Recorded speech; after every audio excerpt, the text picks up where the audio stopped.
when you join ISKCON early, then you, after like 1 year, you've done like every service. Because you have a temple with 4 people, so you have to learn how to do everything. So all the early devotees, they know how to cook, they know how to clean, they know how to do puja, they know how to distribute books, they know everything. So when you introduce an older devotee, pretty much you can say they've done everything, because we had to. And that's why I got good at cooking, because I used to cook for the deities, like at least once, twice a week. But I specialize in halava. I should give a halava cooking class, actually. Next time, Maharaj. I made this halava. It was for an Indian program, so it was all people fresh off the boat from India, and they said it was the best halava they'd ever had. So that's my claim to fame.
together, सब बोलिए Hare Krishna Hare Krishna Krishna Krishna Hare Hare Hare Rama Hare Rama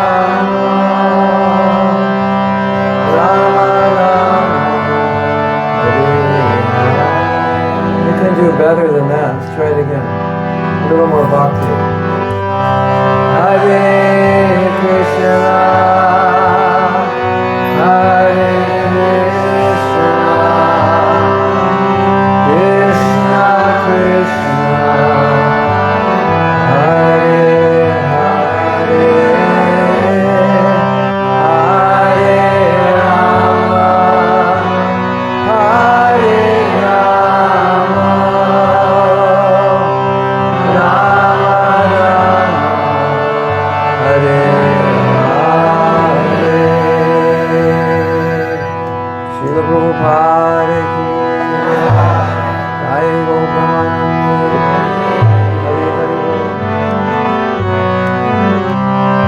Hare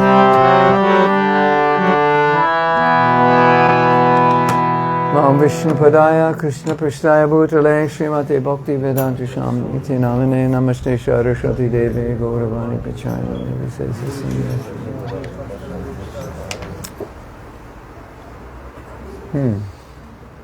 Did we make a decision what the topic was, or you were going to ask questions, or we have no topic?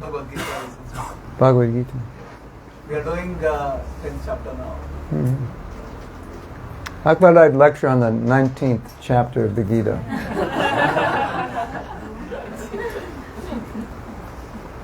You write down in the 19th chapter how many instructions you follow in the other 18 chapters in your life. I hope there's a lot in there, because if there isn't, that's a problem.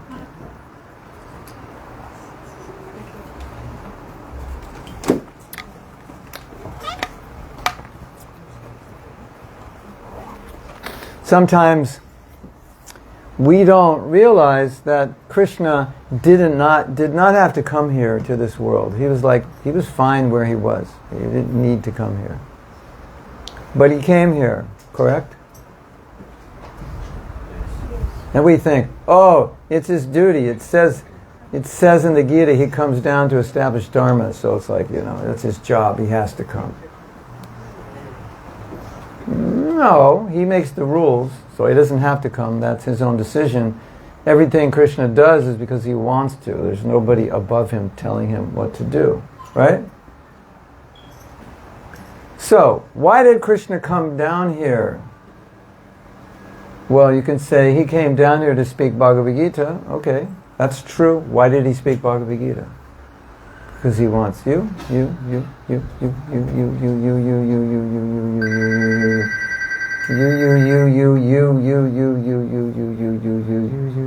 I cover everyone? You. He wants you to go back to Godhead. That's why he came down. It's the only reason. There's no other reason. What do you think about that? So, you remember this story? This Brahmin was reading Bhagavad-gita, but the problem was he was illiterate. You know that story? And so people in the village, the Brahmin, he's sitting with Bhagavad-gita and everybody's like, you don't know how to read. Why are you reading Bhagavad-gita? That's like stupid. Are you trying to fool us? So they make fun of him. But his Bhagavad-gita was all wet because he was crying. He's reading it, not reading it, and he's crying. So Mahaprabhu met him, and Mahaprabhu wanted to glorify him. And he said, you don't even know how to read, but you have the Bhagavad-gita open. What's going on, and why are you crying? He said, my Guru Maharaj told me to read Bhagavad-gita, so I have to open it and try to read it, but even though I don't know how to read.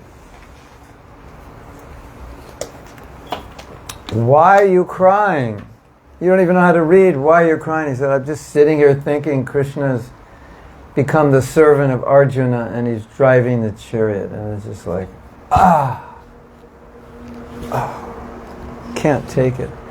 God has become the servant of his devotee. I'm overwhelmed with emotion.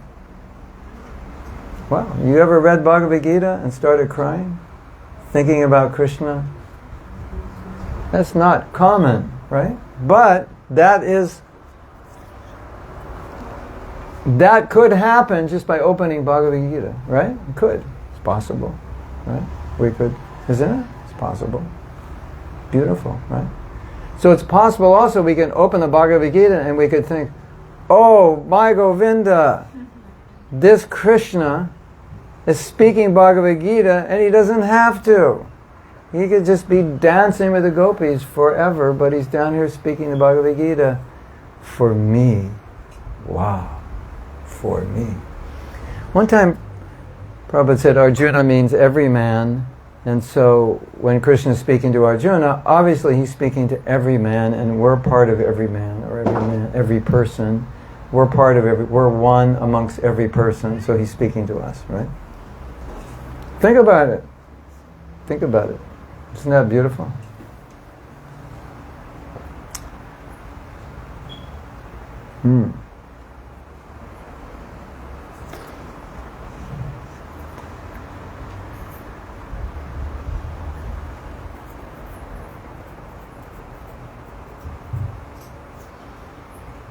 Bhagavad-gita, 7th chapter, Bhagavad-gita, 10th chapter, one of the things Krishna does is he shows us how to see him, right? See him in nature, see him in everything. So you could say, if you wanted to make a thesis on Bhagavad Gita, you could say Krishna spoke the Bhagavad Gita so you could think of him all the time. Right? And this is how to think of him. He's saying, think of me, man mano bhava mad bhakto. This is how. It's like I'm everywhere. Do you know, I was at this lecture, maybe you've never heard it, it's so funny. Prabhupada was describing Krishna as the taste of water. And he said, actually, the Sanskrit is raso. Rasoham. Rasa means taste, you could say. Rasa. One of the meanings of rasa is taste. Rasoham apsu. Apsu is water. Rasoham apsu. And Prabhupada said, but actually, it's liquid. So he said, if you're Krishna conscious, every time you drink your liquid, what will you think of? That taste? Hope it tastes good, because that taste, that's Krishna. That's Krishna. The taste of liquid.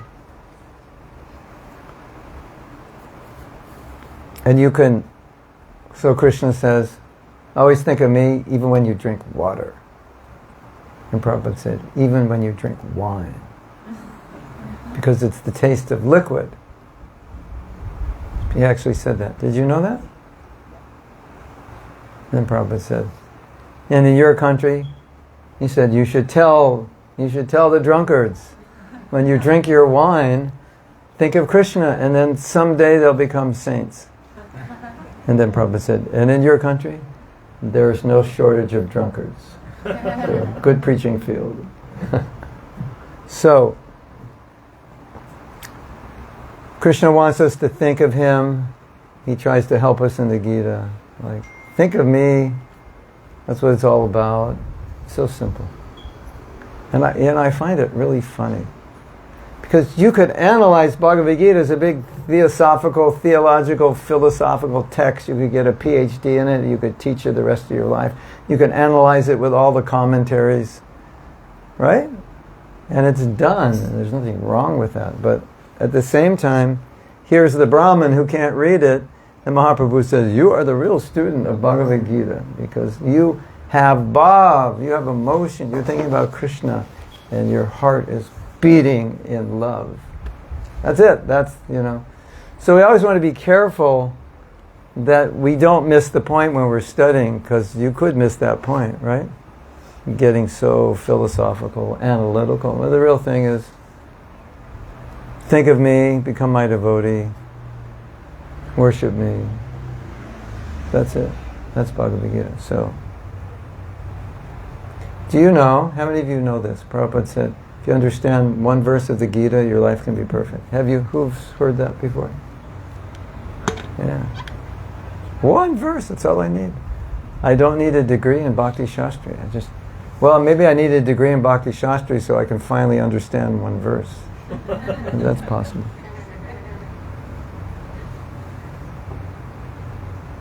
Why do you only need to understand one verse? Because if you actually understand it, your heart will melt in love of Krishna. So then you've understood Bhagavad Gita when you cry for Krishna. Raghunath Das Goswami, his Bhagavatam was always wet. Also. Because he was reading and he was crying. So again, that's like perfection. I'm going to your house after this program, checking out your Bhagavatam. There's two things I want to check out. How much dust is on the jacket, which means you haven't read it in a long time or ever. And how many pages are moistened with water. That's the test. Right? That's the Bhagavatam test. That's the Gita test. Are you crying? Yeah. So, you may have heard this verse in Bhagavatam. It says the heart, which chants the holy name, and it doesn't just melt. It's like steel. And sometimes we have this example of stone-like heart. Stone-like heart is like, you can't melt stone. And we have this example of a heart like gold, because gold melts very easily. Let's speak of butter. Butter melts very, very easily. So a heart heart like butter. When we come in touch with Krishna, it starts to melt, right? And a hard heart means we come in touch with Krishna. Not much happens.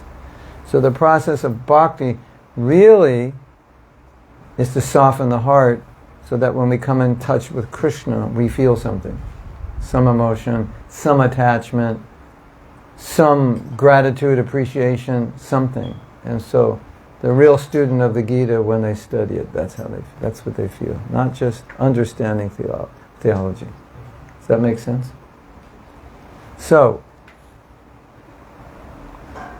if we understand the 65th verse of the 18th chapter, if we understand that, that's it. Bhakti Shastri degree, I'll sign your certificate. You understand that verse. Just give up everything and surrender to me. Not understand, no, I take that back. Turn the tape back, I didn't say that. If you actually do what that verse says, that's your Bhakti Shastri degree. And you may have a Bhakti Shastri degree, but if you don't, Krishna says, come on, just like whatever you're doing, it's not that important, just become my devotee and let's dance. And if you're willing to dance with me, you've got it, you've understood the Gita. And then we'll give you your Bhakti Shastri. And if you don't, I'm going to take your Bhakti Shastri degree back from you. I'm going to go to your house tonight, I'm going to find it. You don't deserve to have this Bhakti Shastri unless you're willing to love Krishna, dance with him, and become attached to him, and feel something for him. So that's Bhagavad-gita. So it's good to keep that in mind when you're studying it, that everything Krishna's teaching is to bring us to that point. Ultimately. Well, that's why in 1865 he's kind of like saying, well, whatever I taught you is not that important. Just to be a devotee. Just love me. That's what's important. And you could, just save this verse, basically, and, don't have to read the rest of it. And it may have taken, you have to read, it may have taken us 18 chapters to be able to do this. But if we can just be a devotee of Krishna and love him, then Krishna's like, okay, that's it. That's Bhagavad-gita. What else do you need? Right? Hare Krishna. Okay, if you understand that, I will sign your Bhakti Shastri degree today. There's another interesting point. Is that understandable? I think it's pretty simple, right? It's kind of like you went to a seminar on relationships, and after the seminar, your relationships stay the same. They're all bad. Some are okay, some are good, but they're not all good. But you know everything about relationships now. So it's like, what's the point? Right? Now there's another thing which is interesting. I was once attending some classes, very intellectual, very analytical. We were going into minutia of discussing subtleties of philosophy, details of philosophy. Any of you like philosophy here? I was thinking today, I was listening to a class. And the devotee that was interviewing another devotee, he had a bit of a scientific background, and I was thinking, science, my brain and science. That's when I got my naps in university, during the science classes. That was a good time to go to sleep. I was just not interested. Actually, I wasn't interested in English. I wasn't interested in the languages I had to learn. I wasn't interested in anything except philosophy. I was like, that was otherwise it was really torturous to be in school. So some people have a brain for philosophy, and they just like to talk and theorize and just look at it from 1,000 different angles, right? Any of you like that here? Raise your hand. And you can talk ad infinitum, right, about a point and just analyze it and go more deeply and study more, read commentaries, get more angles of vision. So I was in a class like that. It was every day. It was 5 days a week, every day for 3 hours or 2 hours or something, by a very, very knowledgeable devotee. And just bringing in so much Shastra, so many questions, so much discussion, so many subtleties. And one day he said, actually, these classes are totally unnecessary, but we're all jnanis, philosophers, so what are we going to do with our brain if we don't have these classes? Isn't that interesting? Like, so, a lot of things Krishna gives us in the Gita is just to engage our brain in thinking. You know, we could look at Krishna's this, Krishna's that, he says this, that's interesting. We have something to, to talk about. Something to analyze, something to chew onto, something to discuss. That's part of the process. But in the end he says, whatever, just love me. That's like everything. If you love me, then that's fine. You can talk all you want about me. That's good, that's what you do when you love me. The real thing is just love me. So, a lot of us like philosophy more than we like love. That's a problem. Because it's easier to talk about philosophy than it is to surrender, right? You agree? I can talk all day. Surrender, that's another thing.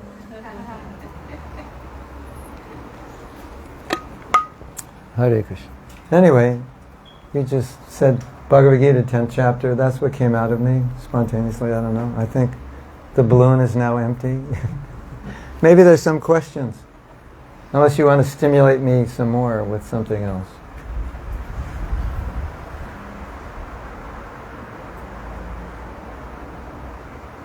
You know this verse in Bhagavatam, religion is meant for loving Krishna. Every time I was with Prabhupada and he would speak to a new crowd of Indian people, that's the verse he would quote. Religion is meant for loving. If you don't have love, what's the point of your religion? It's like you're wasting your time. So life is about love. It's about loving Krishna. That's it. That's what it's all about. And if you have religion and you end up killing 1 million people, in the name of your religion, what's that about? How did that happen? So religion is about love. This morning, it was last night or something, this YouTube reel came up, and a rabbi was, I think a Hasidic Jew, was speaking. And he was saying, if you love God, you have to show that love to everyone all the time, everywhere. And I think he was speaking from the point of religious people, sometimes they don't do that because they think, because they're religious, it's okay to hate people or not be nice to people or just not be, it's like somehow they get mixed up and they don't show love. But that's what it's all about. Religion is for love. And if your religion doesn't teach you how to love, it's useless. Hare Krishna. Now, I could get heavy. Will you allow me to get heavy for a minute? You'll forgive me if I agitate you. If we take the logical conclusion of this, we can say our life is useless without love. What to speak of our religion? Our chanting, like our everything, if it doesn't produce love, what's the point of it? And you could say, well, it's a gradual process. Yeah, that's true, of course. I'm just trying to be heavy, like shake you up. It's good to get shaken up once in a while, don't you think? So I can say, you can look in the mirror when you go back and say, what is the use of my life without love of Krishna? Say, well, I have a nice house, nice car, nice job, nice... Okay, all right. But ultimately, what's the use without love of Krishna? And what's the use of our reading Gita if it doesn't produce love? And Bhagavatam. And what's the use of our chanting if it doesn't produce love? So that's the idea. So Krishna comes down, doesn't have to, he's trying to get us to love him, coaxing us. Come on, come on, come on. You're loving so many things. Why don't you love me? If you love me, it's really good for you. If you love other things, you come back here. Right? Should be an easy choice, shouldn't it? You love something else, you get birth, old age, disease, and death. You love Krishna, you get eternal life. That's an easy choice, you would think. But not always easy, right? Hare Krishna.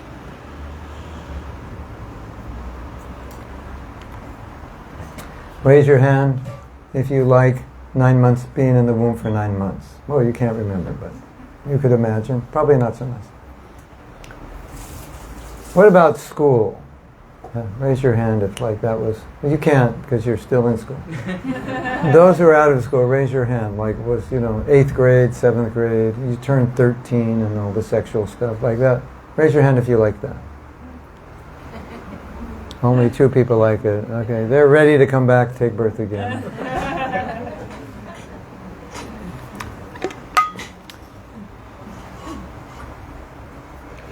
You understand what I'm saying. So Krishna's giving us this choice. Love me, you don't have to do that. Don't love me, you do have to do that. Should be an easy choice, right? But we love so many things. Hare Krishna. Okay. What else? He didn't even stimulate me, I stimulated myself. Yes? I wanted to ask, the knowledge of Krishna, isn't it also like a part of the knowledge? Like a... Isn't that a part of loving him? If you don't know him, where is the love based on?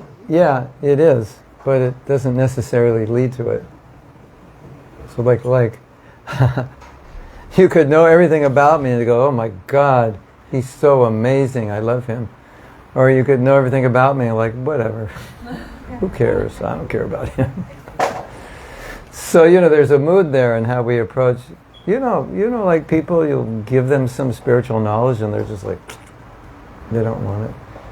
So it is true what you say. The more you know someone, in theory, the more you would love him. There's a song about that from the 50s. The more I know you, the more I love you. So it is part of the process, but it doesn't necessarily mean it will happen because there can be resistance. Because loving Krishna has implications. That means, like, to do it, there's certain things I can't love anymore. So when you start loving Krishna, usually most devotees, especially when they're younger, they have to confront, I have my whole life ahead of me, and loving Krishna means I'm going to give up certain things. So there could be resistance there.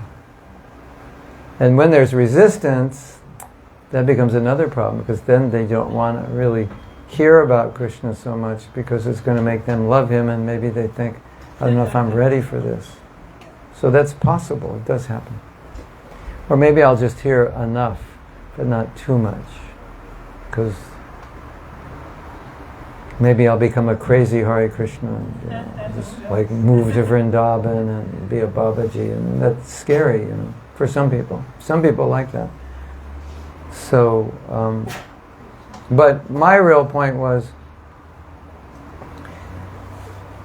it's like you could chant Hare Krishna and nothing happens. Very little happens. So you could, read Bhagavad-gita and just, you have to want to go. You got to put, the wind's blowing behind you, but you have to put your cells up. So you could put your cells up in a way where you don't go. We've seen that. So, it's an interesting question, and I think it's important for everyone to understand. It's like you do this process and you think automatically it will go there, but maybe there's some resistance, and so you kind of fight it, move your cells. So the Vedas are the wind, but I got my cells going the wrong way, so the wind's not pushing me. So that's possible. I've seen it a lot. Especially when someone's in an environment where they're going up very quickly. And they're like, whoa, I don't know, it's like you look down, like, I'm pretty high now. It can look scary to some people. Not everybody. Some people are the opposite. They like it. It's like, wow, this is beautiful.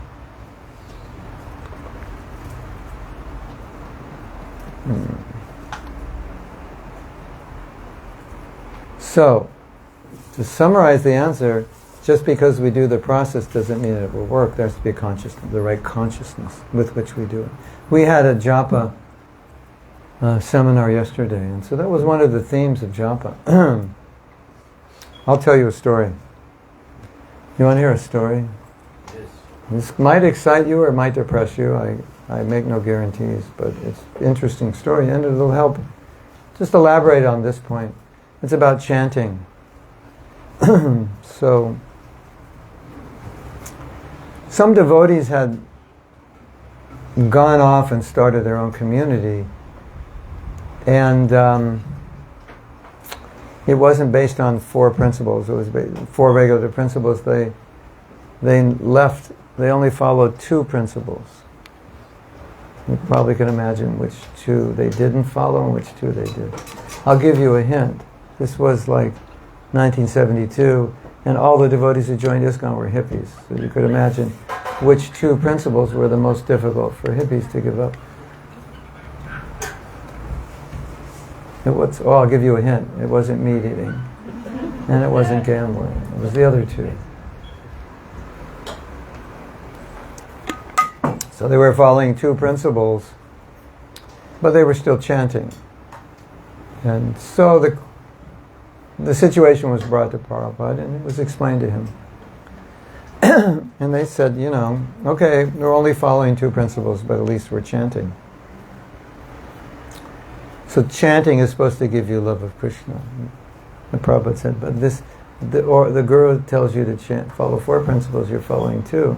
So now your chanting is offensive, because you're disobeying the order of the Guru.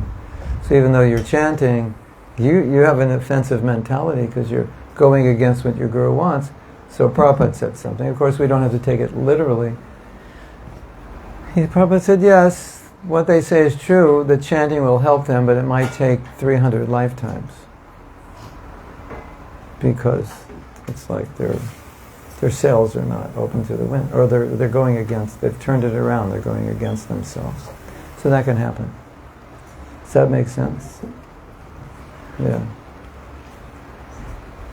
Bhaktivinoda Thakur said something. He said, if you chant with offense, like, what is offensive chanting? You could chant to become Krishna. That's not going to help. Right? But he said you could chant 100 rounds a day, but if you're offending devotees, you won't go anywhere. So, it's got to be, we're planting the seed, but it's got to be the right soil. Yes? For some people, in the beginning, when they come and hear the philosophy of Krishna consciousness, for the first time perhaps, they are coming across something which is having a fixed daily investment which has to take place from outside. Chanting the Krishna mantra or reading philosophy or practicing regulatory principles or whatever, and it's too much to ask from them. And they feel many times, oh yeah, I like these people, I like to come and hang out, I like Shadam, but this is not for me. I can't. The chanting every day and the 4 regular principles. Yes. So it sort of puts them off. Yeah. How do we... Let's keep coming. Do what you can do. Do some service. Yeah, Krishna is not going to, not like you because of these other things. And obviously, if you're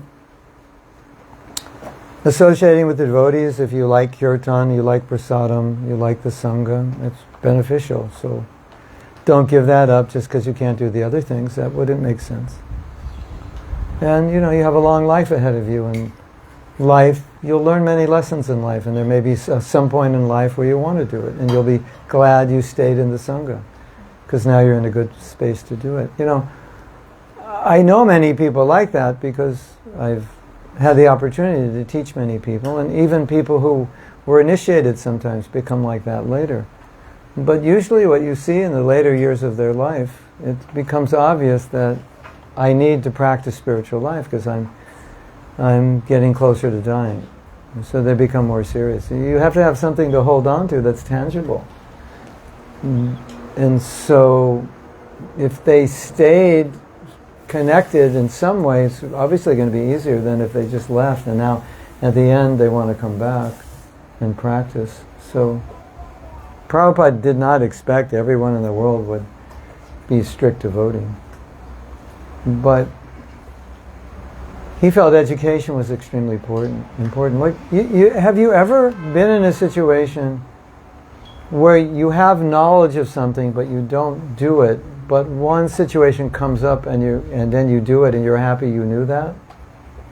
You just kind of either were too lazy or you didn't need it, the knowledge, but then in this situation, This is really good. I know how to tie 6 different knots because right now I need it, to tow my car, whatever it is, So I think spiritual knowledge is like that. Maybe you're not ready for it, but at least if you know it, when something happens and you need it, that you can put it into action as opposed to giving up on it because you can't follow everything. That's not possible. And you know that funny story? Prabhupada was so clever. Prabhupada went to a TV show and they said, Srila Prabhupada, all this moderator of this show does is insult his guests. So just, be careful. And so one typical question people have is, if everyone becomes a devotee, then who's going to work? Because in those days we were all brahmacharis, so it looked like if everyone becomes a devotee, everyone, the street, will just be people chanting Hare Krishna, and no one's going to work. So the man asked the question, well, what if everyone becomes a devotee of Krishna? So Prabhupada wanted to get the first punch in. So he said, don't worry. There's so many fools like you who will never become devotees. I think the man probably liked that. I was just outdone by somebody. But even though that was funny and it was a good punch, it's true. And Prabhupada knew that. But if people could be induced to take prasadam, to chant like they do at Rath Yatra, Prabhupada saw that was possible. They could actually go back to Godhead. And I can't explain why, but it's in the Chaitanya Charitamrita. There's this amazing statement, and this will encourage all you who like Rath Yatra. If people take prasadam and chant, they could go back to Godhead even without them knowing it. And you're thinking, oh, sign me up for that one. I'm going to every Rath Yatra, and the rest of the year, they're like, whatever. Couch potato, but Rath Yatra, I'm there. So Prabhupada put a lot of power in that. Chanting and taking prasadam. So that's also part of our movement's service to do that. And whatever comes of that, we may not see externally what comes of it because, Monday, business as usual. But a lot has happened. I was at the manor. Oh, this is really cool. I was at the manor, Bhaktivedanta Manor. And it's the summer, and somehow or other, they have so many school groups. I don't know. I guess the kids I don't know why the school groups are coming if it's summer vacation. But every day there's all these kids. And I know the devotee that takes the kids around, so he's explaining. And I said, like, there's so many kids coming every day. Does anyone ever become a devotee and say, yeah, when I was 8 years old I came here? He goes, yeah, all the time. So you think, what was the use? A class of 50 kids, they just come, they see the deities, take prasadam, say the Hare Krishna mantra, and they go home, and they're just, they're going to go home and do what they do. But it has its effect. And so, someone joins the ashram. Yeah, I came here and, my 7th grade class came here and, so you don't know. So no, that was never Prabhupada's idea that everyone becomes a devotee. It was never his idea that everyone becomes initiated.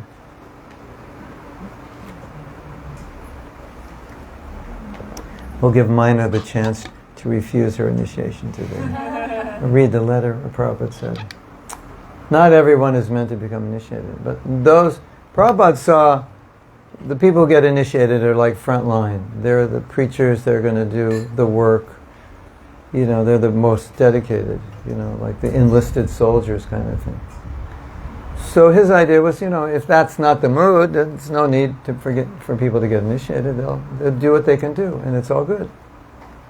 And a lot of people, especially Indians, when they're older, it's kind of like their whole life they were planning to dedicate themselves to spiritual life in their old age because it's part of the culture. So even in their life, they may not be that active. A lot of people become active when they're older, when they retire. Isn't it? You've seen that? Yeah. So, yes. I have a question. When we talk about love, then I feel like love is the opposite of mechanical doings. And how to not get it mechanically when every day is the same, it's all the same process. It gets so much, it's so difficult to feel something because it's so mechanical. So She's asking like, well, you're chanting every day, you're doing artik every day, you're doing all these things, so it becomes very mechanical. How not to experience it as mechanical? Well, it's kind of like being married. You're married to the same guy. He looks the same every day. Actually, he's looking worse every year. Fortunately, Krishna looks better every year. Yeah. We have this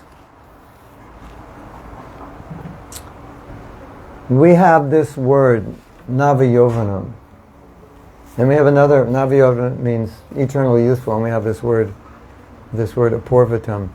And the experience of the pure devotees when they see Krishna is like, they've never seen him before. It's like, this was like, first time. Wow, who's that? He's so amazing. I've never seen him before. Yeah, you have. You see him every day. Really? He looks so different. Yeah. So, the externals may be mechanical, but if you're doing it properly, the internal experience is different. But obviously, if you do it mechanically, then it's the same experience, right? So, in theory, I should be advancing. So my vantage point should be different, so it looks different. And my experiences should be different. So it's a little feedback. If it feels mechanical, maybe something's wrong. Then I'm not, maybe I'm mechanical in my relationship. Or maybe something's wrong, I'm not getting purified.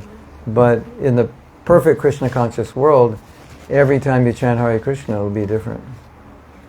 And it should be better. Not always better, but at least different. So that's feedback for you.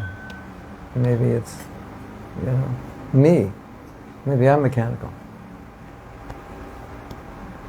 Possible. Or, maybe that's just my personality. I'm very methodological.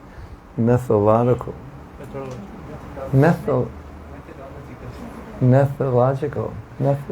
Yeah.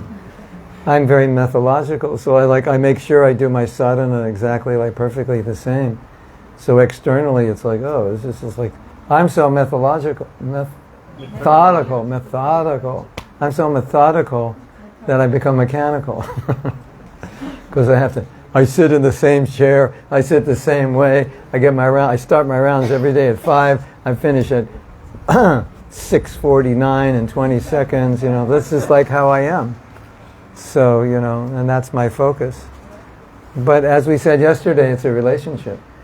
So, and just like when you're married, it's the same person, but you do different things, so it's different, right? Experiences are, so it's meant to be that way. So many of us we read Prabhupada's books, and we are in a, we're reading something we read 5 years ago, and then we think, I didn't understand any of this 5 years ago, but 5 years ago I thought, wow, this is deep. I lived in Mayapur, but one thing I realized by being in Mayapur, it's such a purifying atmosphere that when you hear class and you read, it goes way deeper than normal. It's like we have this big wall inside of us, and when we're in the wrong environment, things go in and they just kind of hit a certain point. But there it just went very, very deep. And I thought, this is so amazing, because everybody here, when they're hearing class, they're hearing something different than what people are hearing around the world on the video, because we're in the Holy Dham and our consciousness is different. You have that experience? Mm. And everybody says, so easy to chant Hare Krishna in the Holy Dham. But when I leave it, it's harder, because the environment is so powerful. And everything's 1,000 times more powerful in the Dham. So I always think, okay, now that I leave the Dham, I have to do that. I have to somehow do it here, but that's going to take more work, because there it's easy. If you space out in Vrindavan, what are you spacing out on? You see devotees, deities, kirtans, holy sand, it's like, it's pretty easy, right? Your worst spaced out rounds in Vrindavan are probably better than your best rounds in the Netherlands. So we want to try to create that mood in our life here. And so that's kind of like a barometer for you. So don't let your precision mechanical regulation, which is really good to have it, don't let that be internalized. Just keep it external and internal. It's a new, every japa session's new and different. Every time you read, who knows what's going to happen when you read the Bhagavatam? You don't know. You have to be open to it. Why not? What do you think? You're very regulated?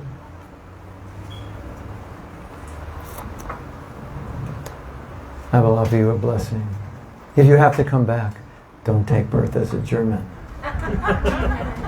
It's too regular, yeah, good.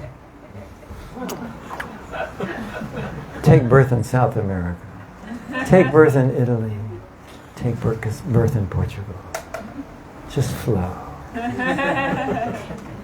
Go with the flow. Go with the emotion. I got up late today, but who cares? Life is beautiful.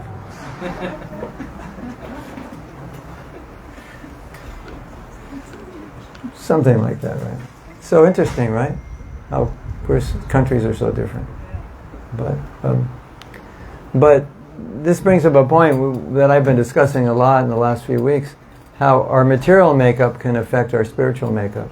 So like, how could our material nature affect our relationship with Krishna? Well, maybe I'm a mechanical person. You just tell me what to do and I can do it like a machine. That could be a problem for my bhakti, because then I think the mechanics of what I do is my perfection, not my heart. Could be. I'm not saying that's you, but it could be. Some people have that, right? I did it perfectly, so I'm a great devotee. What about your heart? Oh, heart? Do I have one? What are you talking about? Heart. Feelings, emotion. What are feelings? I just do everything perfectly. So, you understand? Right? Yeah.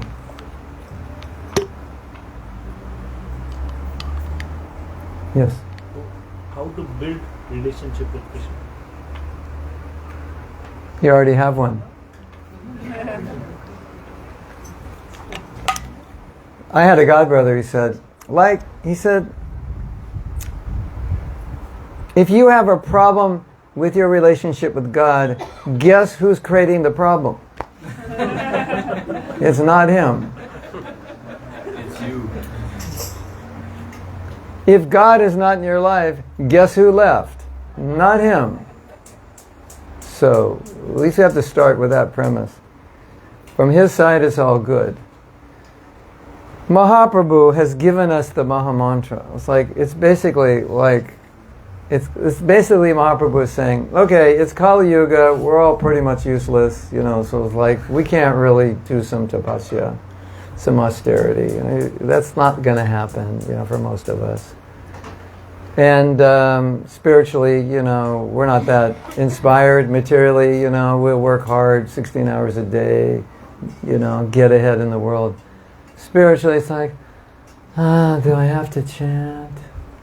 Let me go.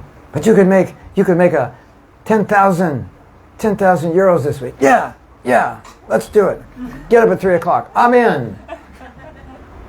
Right. What about getting up at 3 o'clock to chant? Do I have to? 16 rounds, that's so much. Why can't we just chant one good one? Isn't it?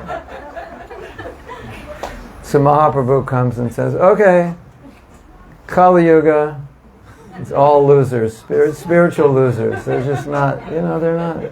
Materially, we'll work. Spiritually,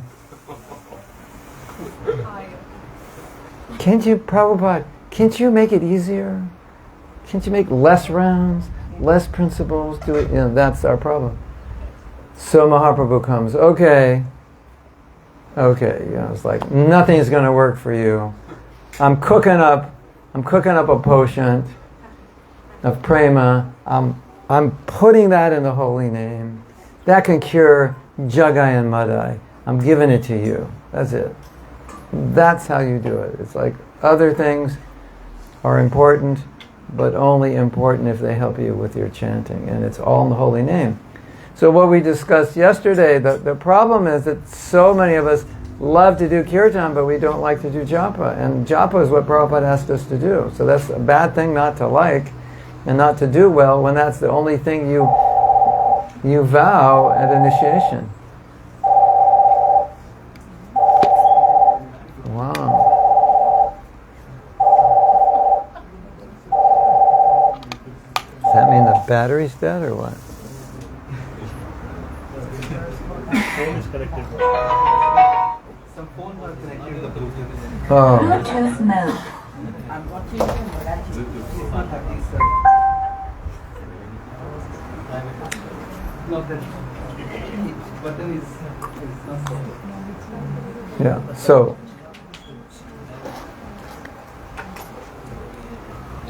So the answer to your question is don't neglect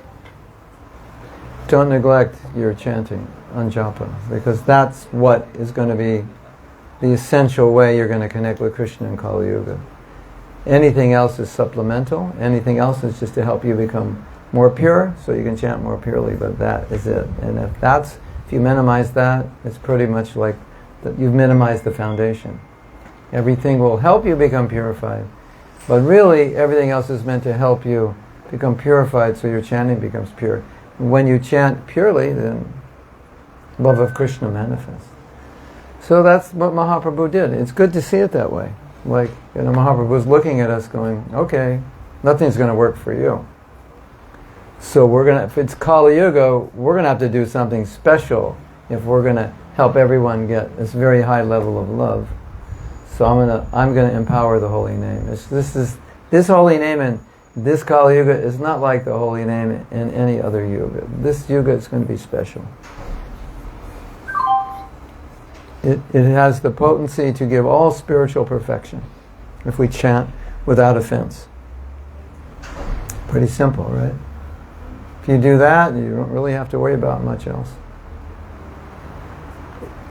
You remember, some of you know, Prabhupada wrote this in the Chaitanya Charitamrita.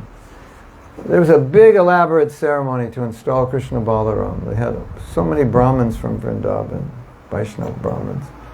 They did so many pujas. I was there. It was like the whole courtyard was full of different pujas going on, and Prabhupada had to sit there, and the Brahmins were like doing pujas I'd never seen before, putting this and that on his wrist, and throwing rice and water and mantra. And Prabhupada's just sitting there, and all kinds of pujas going on for the deities. It was really elaborate. It went on like hours and hours and hours. And while that was going on, Prabhupada had kirtan. And in the Chaitanya Charitamrita, Prabhupada said all these pujas, rituals were going on, but I considered the real installation, the main thing was the chanting of the holy name. So, and Jiva Goswami says that all your deity worship is perfect when you chant Hare Krishna. And all 9 processes of bhakti are contained within the chanting. And Bhakti Siddhanta said, you can't even call something sadhana if it doesn't help your chanting. So, and there's a million other verses that elaborate on these points. So that's the main thing. My dear Lord, I am a total loser, but you have given me the holy name. Let me take advantage of that. Because what can I do? By my own strength, what can I do? I am nothing. Right? I can eat, I can sleep, I can mate, I can defend. I'm really good at that. Got a lot of practice over many lifetimes. But as far as spiritual life, what can I do? And Mahaprabhu says, here's a holy name. You'll become siddhi, perfect with this. How can I neglect it? I can't. That's it. So every time you chant your rounds, if you chant them well, you will realize what I said. You go, wow, this really works. You will realize this is my connection. And every time you don't, you won't realize it. And then you'll take it lightly. And just think, let's just get 16 rounds done. And that's it. See what happens after that. No. Don't just chant, but chant without offense. You had a question? Comment? You spoke about interpreting Gita. There are several interpretations of Bhagavad-gita. Arjuna was the first person to be able to listen to those verses. Yes. So how far was Arjuna able to interpret those verses correctly? Yeah. Well, he's asking how far did Arjuna understand? Prabhupada said, can someone do me a favor? How many verses in the Gita? 700. 700? Or 730, 700? Okay. So Prabhupada said it took Krishna 45 minutes to speak the Gita. Can someone figure this out? 45 minutes, what is it? 45 minutes times 60 divided by 700. Would that give us how much time Krishna spoke each verse? I'm trying to figure out how you could speak that fast. Someone do that in their head? What was that like, 45, like 7 seconds a verse or something? 12? What? 40 seconds. 4 seconds. 4 seconds per verse. So, it's like, I don't know what Prabhupada meant. Maybe just, some different time span. Okay, but, when we do it on Gita Jayanti, it's a couple hours, isn't it? All right, whatever, a couple hours. Whatever it is. Arjuna didn't really get it till the end, because Krishna asked him. He said, have you understood what I've said? Arjuna said, yeah, I have. How do we know he understood? Because he fought, which was what Krishna wanted him to do. But he had to go through a whole process in his mind and heart to be able to do that. And that process was, okay, Krishna, I'm going to do what you say, because that's what you want, and that's in my best interest, and that's what I want. But it had to go to 18 chapters to get it. For us, it could take 18 lifetimes. But Prabhupada always said, look at, Krishna spoke the Bhagavad-gita to Arjuna, and so try to understand it how he understood it, because he was the student of the Gita. Like Krishna didn't say, after Arjuna said, yeah, I understand it, and I fully surrender, Krishna didn't say, no, you don't understand. No, he said, good. So we know Arjuna was a student, he's an example, this is how to understand it. So Prabhupada said, there's so many interpretations, why don't you understand it the way the student understood it? So he said, okay, I'm prepared to fight, I'm prepared to do what you told me to do. I realize that I'm your servant. I shouldn't be whimsical, shouldn't just do whatever I feel like in the moment. I've been doing that for eternity, and that's not really working out well. So that's the idea. So that's the way Krishna chose to set the Bhagavad-gita up. There would be a student. He wouldn't just talk in general, but there'd be a student, and you could follow the student's doubts, and you could see what he did and how he understood it, and then you just follow that path, which is pretty much what happens naturally to all of us, over a course of time. Is that all right? Hare Krishna. Now, the interpretations of the Gita, Prabhupada often said, well, if you don't have a new if you're going to do a PhD on the Gita, you can't just do something someone else did, because what's the point? You have to do something different. So in scholarship and philosophy, it's about adding something new. So Prabhupada said, it's already perfect, so what are you going to add to it? You can add to the understanding of perfection, but not add a new understanding. So he condemned that. And then Prabhupada said, it's okay if you want to give your own understanding, just don't say it's Bhagavad-gita, just say this is my philosophy on spirituality. But when you use Bhagavad-gita, then you're minimizing Krishna, because this is what he said, and you're saying, well, actually he said this, but he didn't. Has anyone ever said something that you said that you didn't say? It's that's really... you said this, and everyone's upset. And you're like, I never said that. Well, he told me you did. No, I said this. Oh, he must have misunderstood. It's painful, isn't it? So it's painful for Krishna when people misunderstand. And then often people would ask Prabhupada questions, and Prabhupada would see, you're not understanding what I'm saying.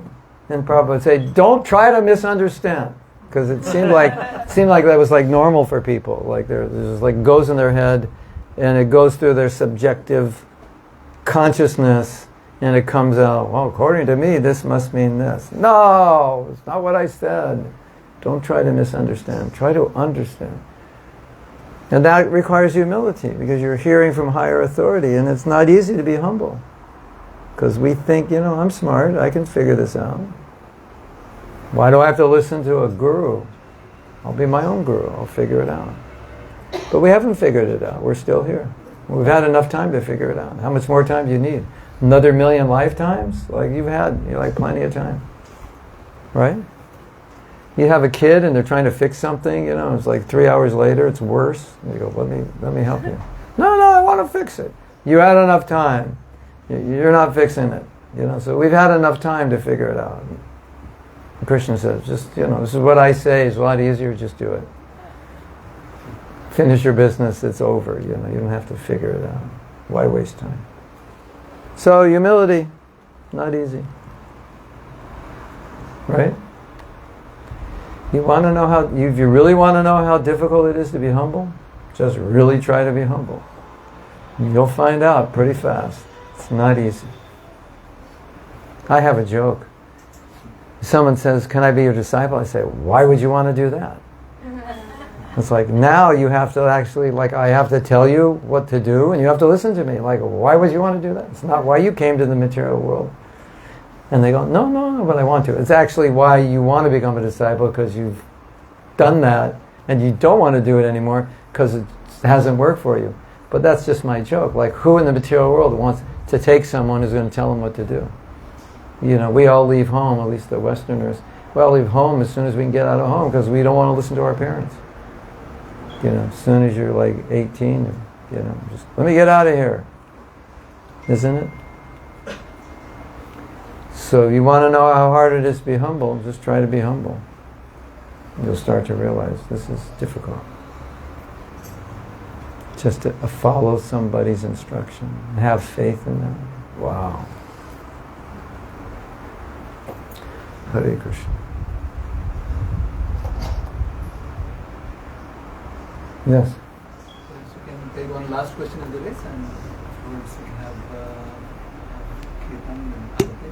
Okay. And we'll have lunch. Anybody else? Last question. Ron is here.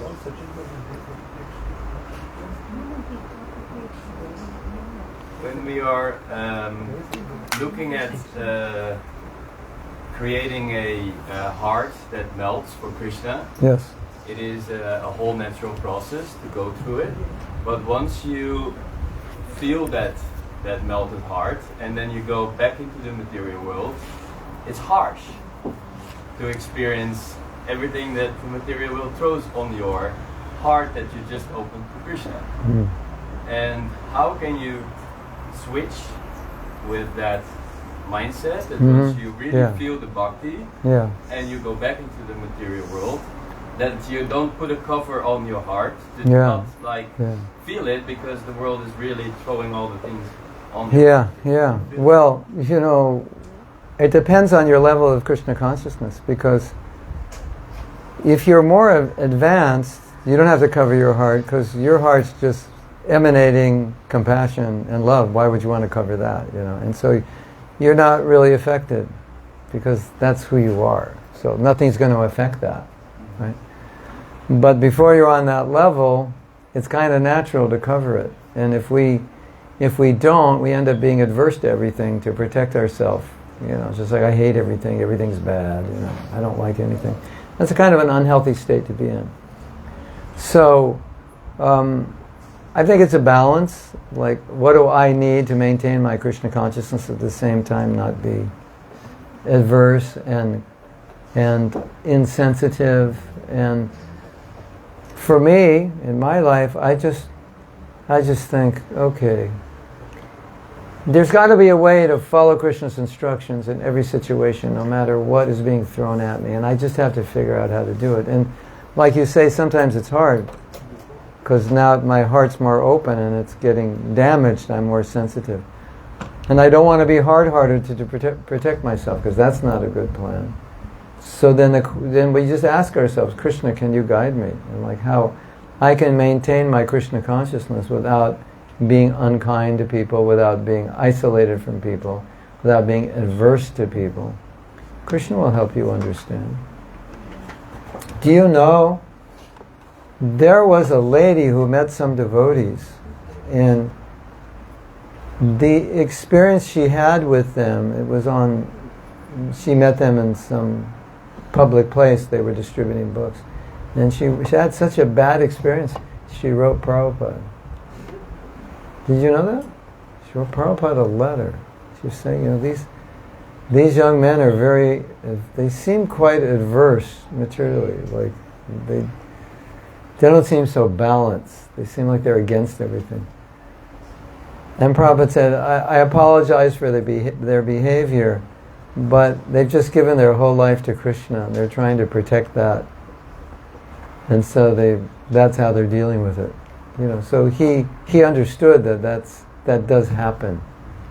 You might, your friends are like, they used to be nicer before you were a devotee. Like that. But you're like protecting yourself. But obviously it's not the best way to protect yourself. Right? And I think kindness is a better way, but we still have to protect ourselves, that's for sure. And so pray to Krishna and see how you can find a balance where you can maintain your own integrity and spiritual characteristics and qualities, at the same time not be influenced by the negative influences of others. And that may mean that in some situations you just can't be in because it's too toxic. I think some situations are toxic even for advanced devotees, not just someone who's struggling to not be affected. It's some situations even will affect very advanced devotees. It's just so tamasic. It's not healthy. Maybe obviously not affect them like it would affect us. So if you can see everyone like your brother and sister, it makes it a lot easier. One of the most beautiful thoughts that I have is, it's so beautiful. I try to see people as devotees because they are, but they just don't know it. And there's a saying, I don't know if it's from psychology or self-development, there's a saying that if you see people the way they could be, they tend to gravitate towards that. Like parents, if you see your kids in terms of their full potential, it sends a vibration on a subtle level and they kind of become like that. Or vice versa. You think, oh, you're such an idiot, you'll never go anywhere.